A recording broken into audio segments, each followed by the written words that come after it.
ભરૂચ શહેર અને તાલુકામાં આવેલ કુમાર શાળા, કન્યા શાળા તેમજ પ્રાથમિક શાળાઓના ગરીબ અને જરૂરિયાતમંદ વર્ગના વિદ્યાર્થીઓને સામાજિક ઉત્કર્ષ અભિગમ સાર્થક કરતા આત્મીય ગ્રીન સ્કૂલના મેનેજિંગ ડાયરેક્ટર પ્રવીણભાઈ કાછડિયા જાડેશ્વર ગામ ખાતે આવેલી કુમાર શાળા, કન્યા શાળા અને ઝઘડિયા તાલુકાના આજુબાજુના વિસ્તારની પ્રાથમિક શાળાઓના ગરીબ અને જરૂરિયાતમંદ બાળકોને 1000 સ્વેટરનું વિતરણ કરવામાં આવ્યું હતું। તો આત્મીય ગ્રીન સ્કૂલના મેનેજિંગ ડિરેક્ટર પ્રવીણ કાછડિયાની પહેલ હંમેશા ગરીબ અને જરૂરિયાતમંદ લોકો માટે આશીર્વાદરૂપ સાબિત થઈ છે। તો લોકડાઉન હોય કે પછી નર્મદા જિલ્લામાં આવેલા પૂરનું સંકટ હોય કે પછી અન્ય કોઈ પણ સમસ્યા હોય, તેઓ દ્વારા ગરીબ અને જરૂરિયાતમંદ લોકોને કંઈ પણ જરૂર પડે તેવા સમય મદદરૂપ થવા માટે સૌપ્રથમ પ્રવીણભાઈ કાછડિયાનું નામ આગળ આવે છે, જેના ભાગરૂપે આજરોજ ભરૂચ જિલ્લાના જાડેશ્વર તાલુકાની કુમાર શાળા, કન્યા શાળા તેમજ પ્રાથમિક શાળાના ગરીબ વિદ્યાર્થીઓને સ્વેટર વિતરણ કરી ઉત્તમ ઉદાહરણ પૂરું પાડ્યું છે। ત્યારે આ પ્રસંગે ભરૂચના ધારાસભ્ય રમેશભાઈ મિસ્ત્રી અને તાલુકા પંચાયત પ્રમુખ કૌશિકભાઈ પટેલ ઉપસ્થિત રહી સ્વેટર વિતરણ કાર્યક્રમમાં સહભાગી બન્યા હતા। તો આ કાર્યક્રમ દરમિયાન જાડેશ્વર કન્યા શાળા અને કુમાર શાળાના આચાર્ય દ્વારા ઉપરોક્ત સેવા બદલ આત્મીય ગ્રીન સ્કૂલના મેનેજિંગ ટ્રસ્ટીનો આભાર વ્યક્ત કરાયો હતો। તેમજ આવનાર સમયમાં સમાજ સેવા માટે દરેક વ્યક્તિઓએ આગળ આવવું જોઈએ અને જનસેવા એ જ પ્રભુ સેવા છે, જે સાચા અર્થમાં સામાજિક ઉત્કર્ષ અભિગમ સેવાને સાર્થક કરી બતાવશે હોવાનું જણાવ્યું હતું। સ્વામિનારાયણે શિક્ષાપત્રીમાં એવું લખ્યું કે તમારી પાસે જે કંઈ ધનધાન્ય છે તેમાં 10મો કે 20મો ભાગ મંદિરમાં આપવો।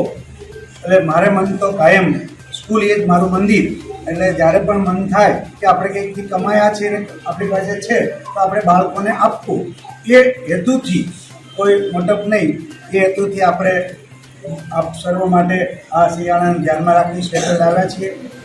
ખાસ કરીને મને યાદ છે કે હું પણ તમારા જેવા જ પરિવારમાંથી અને તમારા જેવા જ ગરીબીમાંથી આવતો હતો અને તમારી જેવા જ આવું એક સરકારી શાળામાં મેં મારું પ્રાઇમરી શિક્ષણ લીધું છે।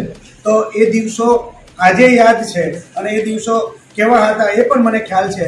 તો એ યાદ કરીને અને આપણી જે ભૂમિકા છે એ ન ભૂલાય અને જે સેવા પરમો ધર્મ આ શબ્દને કાયમ વળગી રહ્યા છીએ અને કરીએ છીએ, એમાં કંઈ મોટપ નથી। પણ માન્ય ધારાસભ્યશ્રી અને કૌશિકભાઈ બંને આના સાક્ષી બને છે અને કાયમ પણ નાના નાના કામમાં પણ એ હંમેશા આપણી સાથે હોય। તો હું તો ધન્યવાદ આપું છું કે આપણે નસીબદાર છીએ કે આપણને આવા લીડરો મળ્યા છે અને જેને ખરેખર સેવા કરવી છે ને સાચે અર્થમાં બાળકો માટે કંઈક કામ કરવું છે, એક જ ફોનથી એવો કે અમે આવી જઈશું।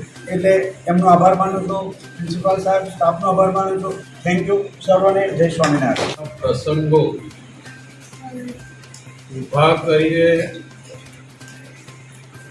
પ્રત્યક્ષ વ્યક્તિની મદદ કરીને સતત સેવા કરતા રહેવું, એમના માટે આ પહેલો પ્રસંગ નથી। છેલ્લા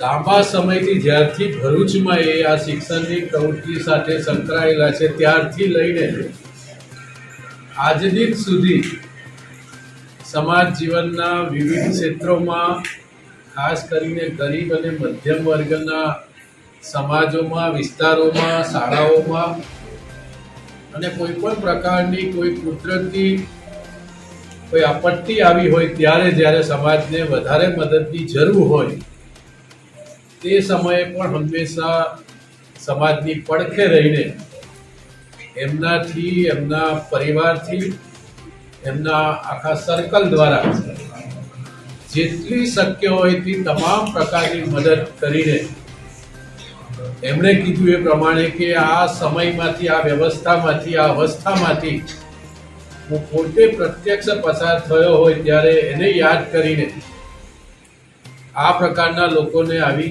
કેટલી બધી જરૂર મદદની હોય ને એના માટે કેટલી અગત્યની હોય છે, આ બાબતને ધ્યાનમાં રાખીને એમના જે ધાર્મિક અને પારિવારિક સંસ્કારો છે એને કેન્દ્રમાં રાખીને આવી પ્રવૃત્તિઓ સતત કરે છે। આપણે આજના દિવસનો આ કાર્યક્રમ તો પ્રવીણભાઈનો આપણે આભાર માનવાનો છે, એટલે બધા પ્રવીણભાઈને એકવાર જોરદાર તાળી। જીતુ રાણા સાથે CN24 ન્યૂઝ, ભરૂચ। હવે જુઓ દેશ દુનિયાની તમામ ખબરો તમારી આંગળીના ટેરવે। ઉઠાવો મોબાઈલ અને ગૂગલ પ્લે સ્ટોર પરથી ડાઉનલોડ કરો અમારી CN24 ન્યૂઝ મોબાઈલ એપ।